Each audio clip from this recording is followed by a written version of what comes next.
Bom dia, tudo bom, minha gente? Espero que todos estejam bem, que está tudo bem com cada um de vocês. Mais um dia, né? Mais um dia se inicia, mais um dia de leitura, que vamos ler novamente, né? Do Coração de Jesus, por José Carlos de Luca. Esse livro maravilhoso, com essa capa maravilhosa e que nos traz tantas coisas boas. E meu telefone tá louco que ele fica vai, volta, vai, volta. Então, no domingo, eu falei sobre a questão do DNA, né? Que nós traríamos hipoteticamente nós trazemos dentro do nosso DNA o código de Deus, né? Aí eu consegui achar mais ou menos a fonte a qual eu fazia referência e essa fonte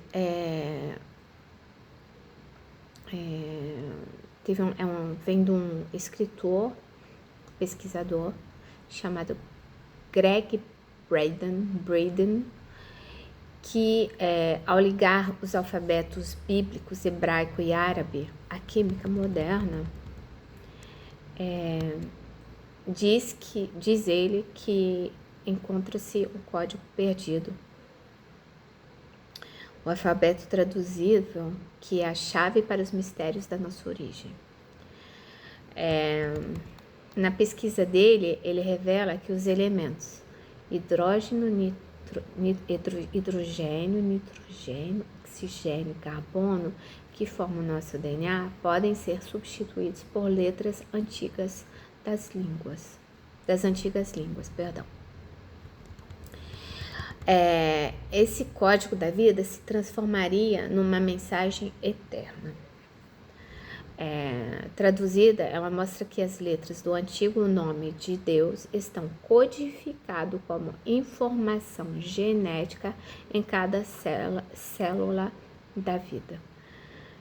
Isso aí é sustentado por ele, obviamente não é nenhum estudo muito profundo, né? Enfim. E aqui ele diz ainda que a chave para traduzir o código do DNA para uma linguagem significativa é aplicar a descoberta que converte os elementos em letras. Então, ele pegou os elementos do nosso DNA e aplicou aos antigos alfabetos, né? Hebraico, árabe, e aí foi fazendo umas equivalências. O hidrogênio se transforma na letra hebraica Iod, que seria o Y. O nitrogênio na letra Rei, que seria o H. O oxigênio na letra Vav, que seria o V. E o carbono na letra Gimel, que seria o G. Essas substituições revelariam que a antiga forma do nome de Deus, YH, que seria Yahvé, né, existe como química no nosso código genético.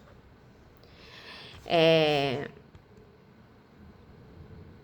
possível desvendar um mistério e descobrir um significado ainda maior no antigo código que vive cada célula do nosso corpo sustenta ele, né? O pesquisador considera que a pesquisa evidencia um ato divino preservado dentro de cada célula dos cerca de 6 bilhões de habitantes do mundo. A mensagem é repetida muitas vezes para formar os elementos da nossa existência. Ela está dentro de cada um de nós, independente de raça, religião e crença. Tudo bem, não é tão científico quanto eu me lembrava, né? Mas é um estudo e isso está num livro que se intitula O Código de Deus, O Segredo de Nosso Passado, a Promessa do Nosso Futuro, pela editora Cultrix. E esse livro é escrito pelo pesquisador Braden, tá? Então é isso, eu falei que eu ia tentar achar a fonte, achei mais ou menos, eu acho que era essa fonte sim. Então vocês viram, né, que eu tava toda errada, não, quase toda errada, não tava tão certa assim. Não estava tão certa assim, mas também não estava tão longe assim daquilo que eu falei, né. Aí espero que essas leiturazinhas diárias possam nos ajudar no nosso dia a dia, né? No dia que a gente vai iniciar. Eu vou pegar como hábito de fazer isso pela parte da manhã, para nós já começarmos os nossos dias com Jesus no coração, na cabeça, na nossa vida. É isso. Então vamos começar a leitura do capítulo 4, tá? Esse livro, novamente. As duas portas. Eu sou o caminho, a verdade e a vida. Isso está em João, versículo 14, capítulo 6, tá? Eu sou o caminho, a verdade e a vida, né? E é mesmo, né? Jesus é o caminho, a verdade e a vida. Ele é o caminho que a gente tem que seguir diariamente. Quando você estiver em dúvida sobre como agir em determinada situação conflituosa, saiba que estarei orando para que você escolha o melhor caminho a seguir. A gente sabe que no momento de conflito, o ideal não é entrar no conflito, né? É não entrar no conflito, né? O ideal é seguir adiante, deixar o conflito ali sozinho, se conflitando sozinho. Minha mensagem fala de paz, de justiça, amor e fraternidade. Pede reconciliação e perdão das ofensas. Propõe humildade, benevolência e misericórdia. Essa é a porta estreita da qual um dia falei a vocês. Aquela que poucos decidem atravessar, mas é aquela que conduz aos melhores caminhos para a felicidade. Isso está em Mateus, nosso querido Mateus, versículo 7, item 13 e 14.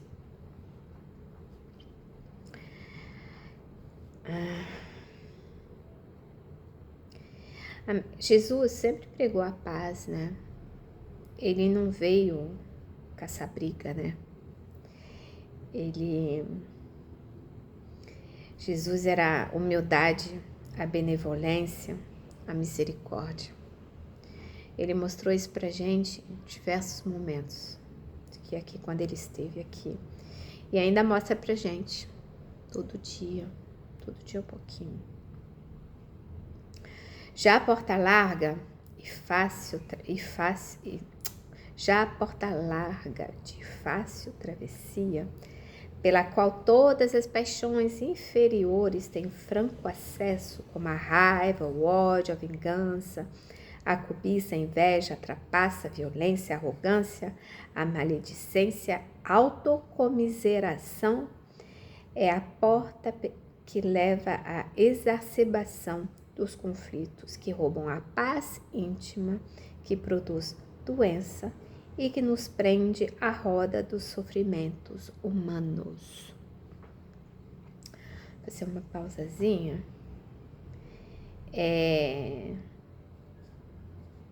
Todos nós em algum momento já ouvimos falar, né? Da porta estreita e da porta larga. Porta larga realmente é fácil, né, de entrar. É fácil entrar pela porta larga porque tem tudo isso aqui. As paixões inferiores, a raiva, o ódio. São todas aquelas coisinhas que a gente também tem plantado dentro de nós e que fazem de nós seres altamente imperfeitos, equivocados. Quando temos atitudes erradas, né? Os nossos vícios, seja qual for, né? A maledicência é um vício, né? Não é só o vício químico, tem vários outros. A vingança, o egoísmo, o ciúme,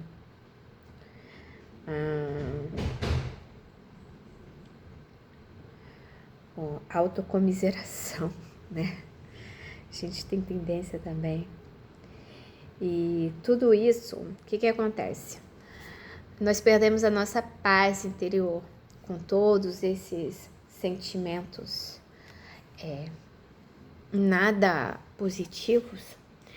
Então, a gente acaba perdendo a nossa paz interior. E quando a gente perde a nossa paz interior, foi aquilo que eu disse.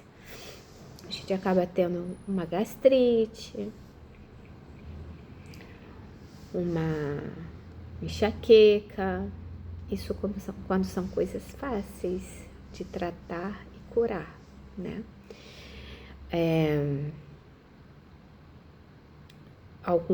Algumas doenças, né?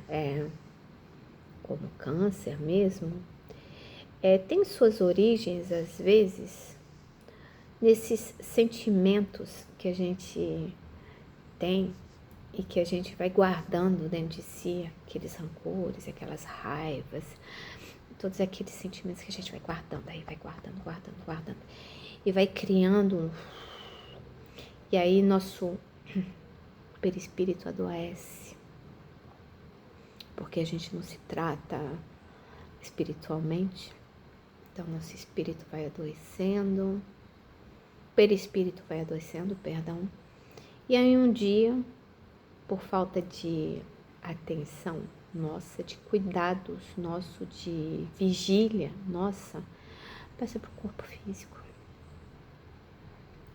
E aí ficamos doentes. E aí não entendemos o porquê. E muitas vezes achamos que Deus nos abandonou, que estamos sendo castigados, e autopiedade, e por que eu, né? Por que eu? E por que não você? Por que não? Claro que não é verdade absoluta, obviamente, né? Cada caso é um caso, mas muitas vezes sabemos que determinados cânceres são ligados a determinados como é que eu vou falar? A palavra escapou. Tô ficando velha, gaga.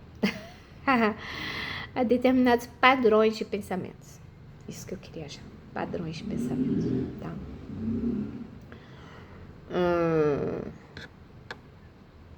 Então, essa parte eu li. A porta estreita liberta. A porta larga aprisiona. Aprisiona por quê? A porta larga. Os vícios aprisionam, né? Às vezes é mais fácil odiar do que amar. É mais fácil maldizer do que elogiar. É mais fácil usar uma pessoa do que amá-la. Então, o que a gente faz nesse caso? A gente precisa olhar para o lado e passar pela porta, tentar voltar e passar pela porta estreita, deletar das nossas vidas esses sentimentos que só atrasam nossa evolução. É só atraso, a gente fala é atraso de vida, mas é atraso de vida sim, é atraso de evolução moral, é atraso de evolução espiritual. Na vida você sempre se deparará com essas duas portas. Esteja consciente daquela pela qual você entrará, porque a saída de uma delas o levará a situações felizes e a da outra a circunstâncias penosas. Entre pela porta estreita, venha comigo, crucifique o seu egoísmo e você encontrará os melhores caminhos e decisões. Eu desejo ardentemente que isso aconteça. É por essa razão que vim ao mundo e permaneço ao seu lado. Porque a porta estreita é melhor?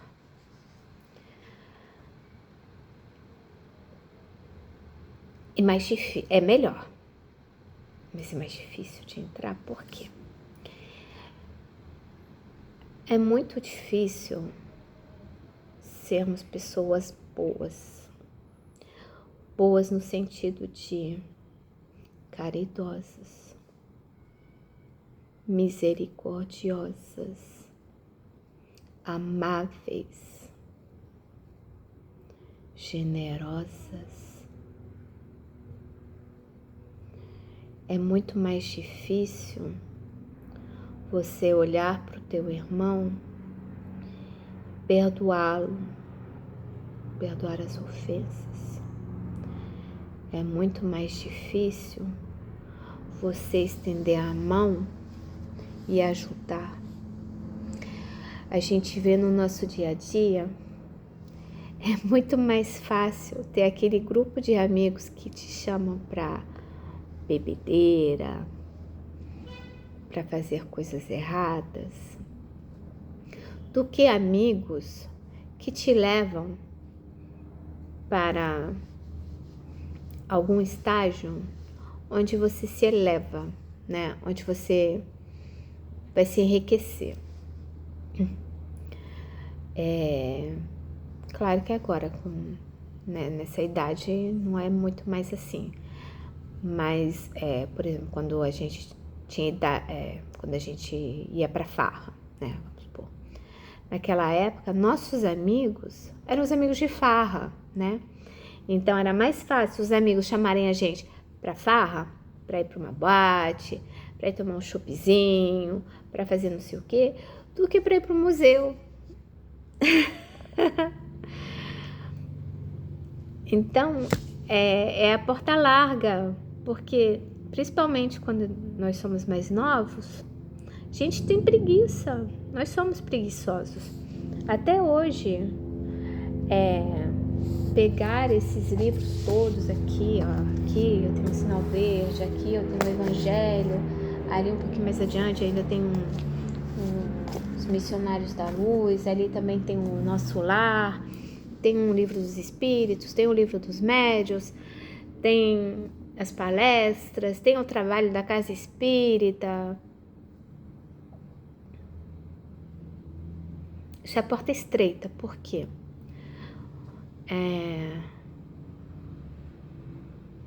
Nós precisamos fazer concessões. Por exemplo, todo sábado eu estou no Centro Espírita, sábado à noite. Tudo bem, acaba cedo, acaba 8 horas da noite. 8 e pouquinho, até sair de lá, no máximo 8:30 da noite.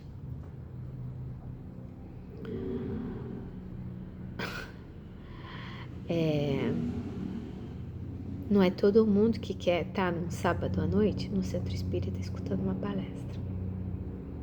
Escuta falar de Jesus.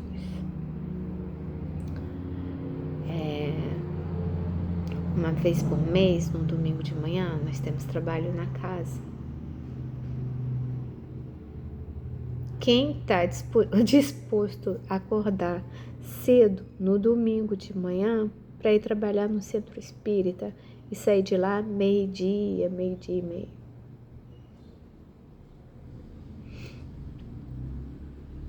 São aqueles que escolheram a porta estreita. São aqueles que escolheram o trabalho no bem, o trabalho de Jesus. Aqueles que escolheram tentar se melhorar. Digo bem tentar, né? Porque ser trabalhador de casa espírita não é status, não, gente. Ser trabalhador de casa espírita é para quem é devedor, para quem ó, já fez muitas besteiras, falar que nem italiano, muita besteira, muito assim, ó. E hoje a gente tá ali para tentar pagar um pouquinho a dívida que a gente tem, né? É fácil pagar essa dívida não, tá, gente? Tem pessoas que já estão no centro espírita desde criança. Tem pessoas que, como eu, já chegaram com mais idade já, né? Tem pessoas que chegaram na juventude. Tem aqueles que ficam, tem aqueles que vão embora, porque finalmente não aguentam.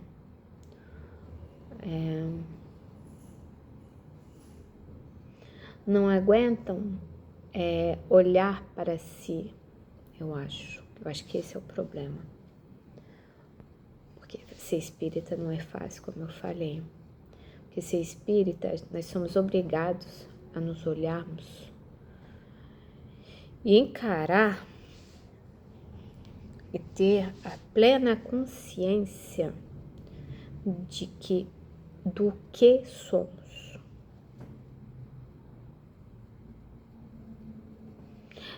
Nessa vida mesmo a gente já fez, a gente já passou pela porta larga, tenho certeza, todos nós, várias vezes. Mas aí a gente vai pela porta larga, né? Tormento, a gente passa por um turbilhão de coisas, passa por situações delicadas, complicadas, e aí a gente volta, aí a gente vai dar uma voltinha pela porta estreita, tenta, ainda não consegue, mas tudo tem seu tempo. Uma hora chega a hora que a gente percebe que o caminho mesmo que a gente tem que pegar é aquele caminho mais difícil. Por quê? A gente vai se moldando. A gente vai aprendendo, a gente vai se despindo das imperfeições. Não que elas sumam, tá, gente?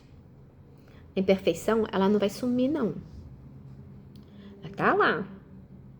A diferença é que a gente deixa as nossas perfeições, nosso lado bom, o que nós temos de bom dentro de nós, começa a sobressair em relação ao que temos de ruim dentro de nós, né? E vai sobressaindo. Então, a balança que um dia estava com negativo lá na frente, é aquela pessoa rebelde, faz tudo errado, aquela pessoa não sei o que, não sei o que, não sei o que, não sei o que lá mais, né? Aí aquela pessoa assim percebe que tá no caminho errado, eu quero me melhorar. Aí ela vai contrabalançando, aí vai corrigindo os seus erros, tentando corrigir os seus erros, tentando acertar mais, errar menos, e aí a balança vai se equilibrando. Aí chegou no equilíbrio, mas ainda não tá bom esse equilíbrio. Esse equilíbrio, infelizmente, não é um equilíbrio bom. Aí a gente percebe que a gente precisa se esforçar mais ainda para que as nossas boas inclinações, nosso lado bom supere cada vez mais e as nossas más inclinações ficam lá embaixo. De vez em quando ela dá uma subidinha. De vez em quando dá uma... Oi, tô aqui. Mas a gente não se deixa contaminar por ela. É como se a gente tomasse uma vacina, né? A gente sabe quando a gente toma uma vacina, o que tem na vacina? É o componente, o vírus ali, né? Que vai se misturar no nosso corpo e que vai combater a gripe que tá chegando. E a gente não vai ficar gripado. Por quê? Porque aquele que tá ali vai combater aquele ataque. Então, é isso que a gente tem que fazer com o nosso coração e nossa mente. É combater as nossas más inclinações de maneira que, quando você está sentindo que você vai fazer aquilo de novo, você para e pensa: eu vou fazer isso de novo? Vou recomeçar tudo de novo? Não, né? Eu vou ficar tranquilo. Eu vou deixar isso sumir da minha mente. Faça uma oração. Peça a Jesus que te dê força, determinação, resiliência, que te dê sabedoria suficiente para poder encarar aquele momento da melhor maneira possível e continuar no caminho certo. E a gente precisa aprender a semear aquilo que a gente quer colher. Eu tenho certeza que nenhum de nós quer colher espinho. Nenhum de nós quer colher espinhos. Todos nós queremos colher morangos, por exemplo. Só que se a gente não semear morango, a gente não vai comer morango. A gente não vai colher morango. Esquece. A gente vai colher exatamente aquilo que a gente plantou. Vamos fazer por onde? Nenhum de nós quer passar a sua existência lá do outro lado se arrependendo de não ter feito isso ou aquilo. Nenhum de nós quer chegar do outro lado da vida falando: poxa, eu podia ter feito mais e eu não fiz nada, eu só me equivoquei, só arrumei briga, só me afoguei nos vícios, qualquer que seja, em vez de olhar para frente, olhar para Jesus.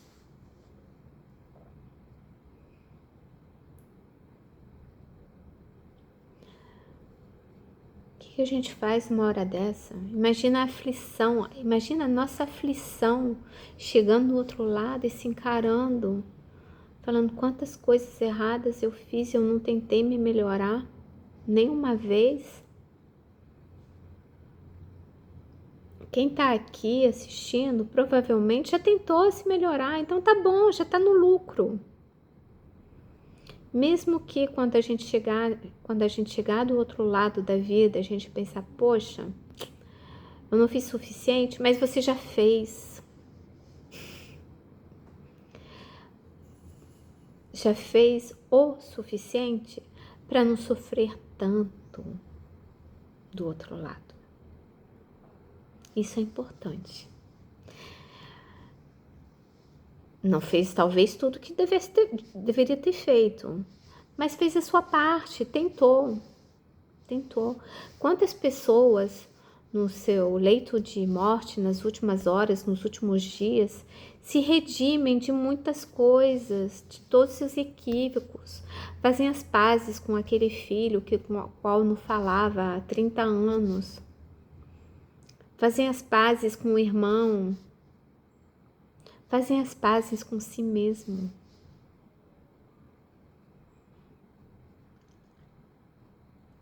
Então, nunca é tarde.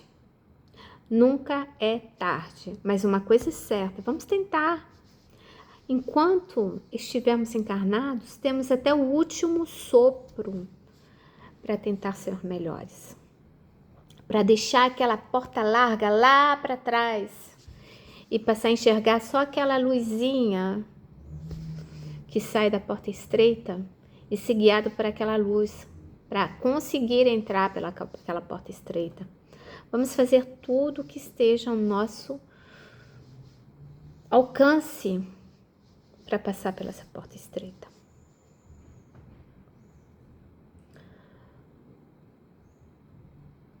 É fácil ser bom? Não, não é. É mais fácil mandar aquela pessoa ir colher coquinho lá na praia, não é? Às vezes é, não é? Mas vamos evitar. Quando a gente conseguir, pelo menos, às vezes a gente consegue. Eu era uma criança obediente, mas porém uma criança meio venenosazinha. Meio não, bastante.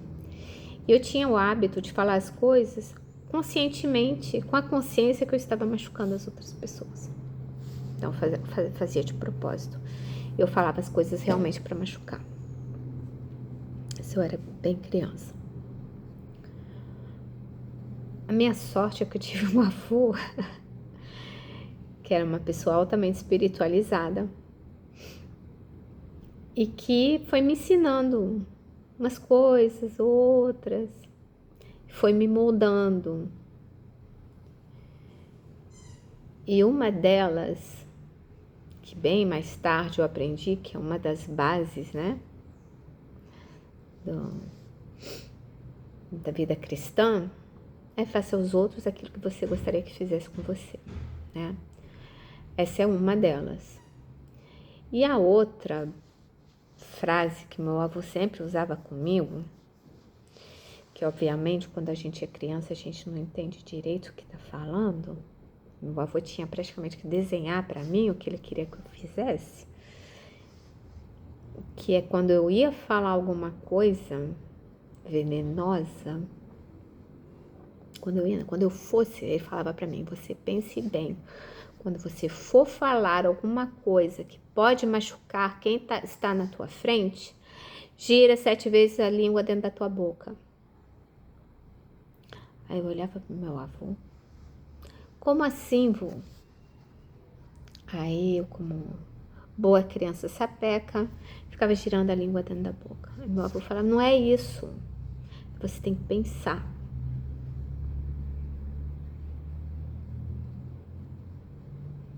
Você tem que pensar, isso é bom? O que você vai falar é bom?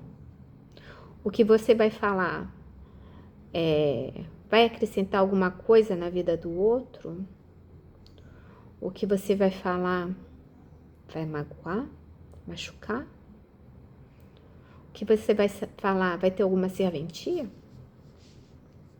Era isso que ele falava pra mim. Demorou pra entender, tá, gente? Demorou muito tempo pra entender. Demorou muito mesmo.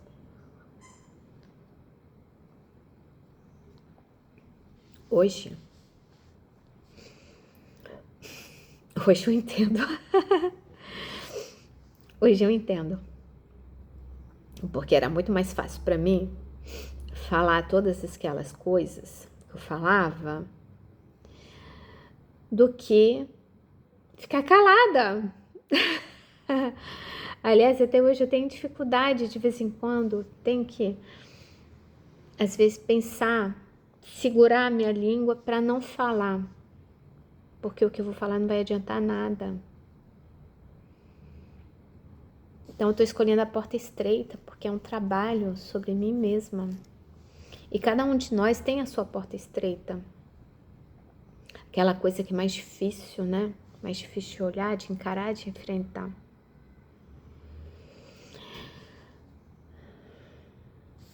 Jesus, ele não precisou de porta estreita, de porta larga. Não aqui na Terra, né? Ele não precisou de nada disso para ser quem ele é hoje. Para ser o nosso guia, nosso modelo, aquele que todos nós queremos seguir, a perfeição, nosso irmão, que sempre está ao nosso lado, nos auxiliando, nos ajudando da melhor maneira possível. E nos aguentando, porque olha, haja paciência com a gente, hein? Nós somos um bando de criança mimada, um bando de criança doida. Imagina o trabalho que ele tem com a gente. Eu só fico pensando nisso. Fora algumas exceções, né? Tem algumas exceções que já vieram prontos, né? Nós não viemos prontos. Assim, até viemos prontos, mas, mas o pronto da gente tá muito ruim ainda. Tá muito ruim. Então, esse pronto, eu tô falando de pronto daqueles que... Doutor Bezerra, por exemplo, né? Doutor Bezerra veio pronto. Francisco de Assis, nosso Chiquinho, ele demorou um pouquinho, mas quando... Demorou muito pouco tempo, por sinal, né? Mas quando ele acordou para a vida, olha só a maravilha, o legado dele. Que espírito maravilhoso. Então não somos nem Chico, Francisco de Assis, não somos nenhum doutor Bezerra, não somos nenhum desses. Mas ainda é esperança, tá, gente? Ainda é esperança.